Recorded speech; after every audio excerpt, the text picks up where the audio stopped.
Assalamualaikum warahmatullahi wabarakatuh. Saya Ahmad Solhi dengan NIM F1E1181043. Saya akan menjelaskan tentang implementasi ERP. Dalam melakukan implementasi ERP, banyak hal yang harus diperhatikan oleh perusahaan.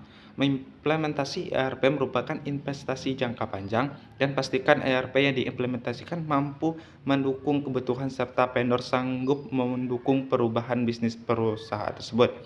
Ada langkah-langkah yang harus diperhatikan. Yang pertama yaitu feasibility study. Tahapan ini bertujuan mengidentifikasi masalah dan peluang melalui proses yang sistematik serta memberi gambaran situasi dan menentukan hasil akhir. Persiapan dan definisikan secara jelas agar Anda yakin untuk ke tahap selanjutnya. Yang berikutnya yaitu langkah kedua, business process improvement. Pada kasus tertentu ada baiknya pihak perusahaan merapikan dan menyederhanakan proses bisnisnya sebelum memulai mengimplementasikan sistem ERP. Ini yang nantinya akan menjadi dasar panduan untuk implementer sistem ERP untuk menentukan sejauh mana implementasi ini akan perlu dilakukan. Langkah yang ketiga yaitu vendor selection. Ini merupakan tahap paling awal namun paling krusial. Setiap vendor sistem akan menawarkan produknya dengan teknologi yang berbeda dan tentunya mempunyai kelebihan dan kekurangan masing-masing. Seringkali penilaian untuk memilih vendor ini menjadi bias karena harga yang murah dan sekedar demo sistem yang terlihat menjanjikan. Berikut langkah keempat yaitu team first team internal implementation. Setelah selesai dengan proses pemilihan vendor, selanjutnya perlu dibentuk tim implementasi sistem. Tim ini terdiri dari perwakilan pihak perusahaan dan pihak vendor yang akan saling bekerja sama selama tahap persiapan dan implementasi sistem. Setiap anggota tim ini harus mempunyai hierarki, tugas, dan wewenang yang jelas. Dan tim implementasi inilah proses perencanaan implementasi sistem dimulai. Yang kelima yaitu expectation management, pengelolaan.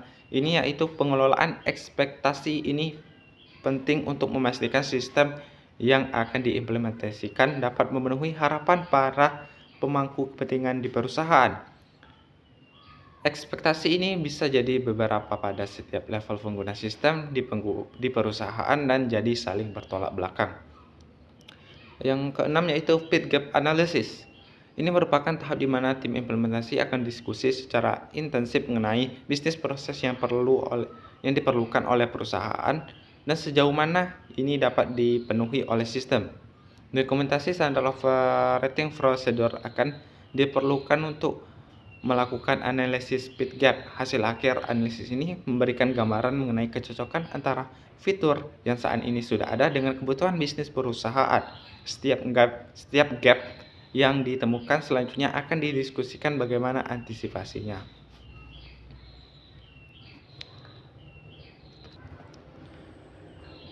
Lantas mengapa sistem ERP dirasa perlu untuk sebuah bisnis? Ada manfaat utama dari software ERP untuk keperluan bisnis Anda.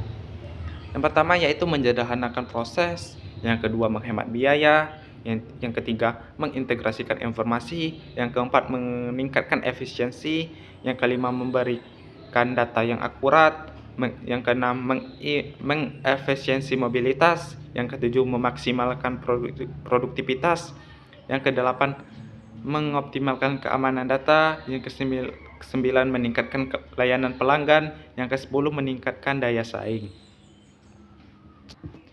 Selanjutnya yaitu pengertian SAP.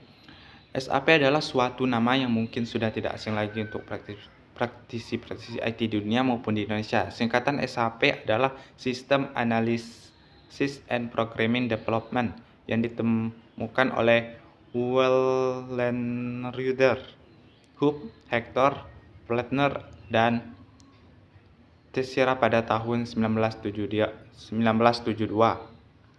yang kemudian berganti menjadi System Application and Product in Data Processing pada tahun 1977. Sejak itu banyak modul telah muncul yang dirancang berfokus pada berbagai proses yang berbeda termasuk penjualan dan layanan, penjualan dan distribusi, hubungan pelanggan, manajemen keuangan, bisnis kecerdasan, dan banyak lagi. Secara pengertian, SAP merupakan salah satu software ERP yang terkemuka dunia yang dikembangkan untuk mendukung suatu organisasi dalam menjalankan kegiatan operasinya secara lebih efisien dan efektif. SAP mendukung multi-tugas tingkat tinggi untuk mendukung kegiatan operasional perusahaan. Kemampuan tersebut dikarenakan tersusun dari banyak modul untuk menjalankan semua fungsinya secara otomatis dan terintegrasi. Ada modul yang sering digunakan SAP. Yang pertama, FI, Financial Accounting. Yang kedua yaitu CO, Controlling. Yang ketiga, SD atau Sales and Distribution. Yang keempat, PP atau Production Planning. Yang kelima, Materials Management atau MM.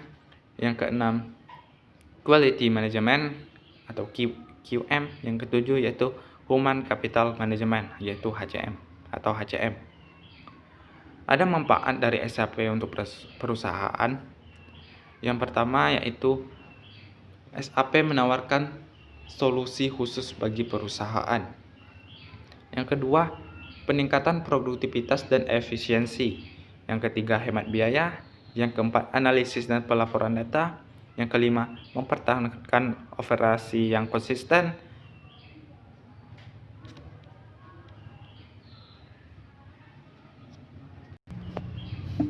Ada kerugian yang mungkin terjadi ketika salah menerapkan ERP, yaitu yang pertama, strategi operasi tidak sejalan dengan bisnis proses desain dan pengembangannya.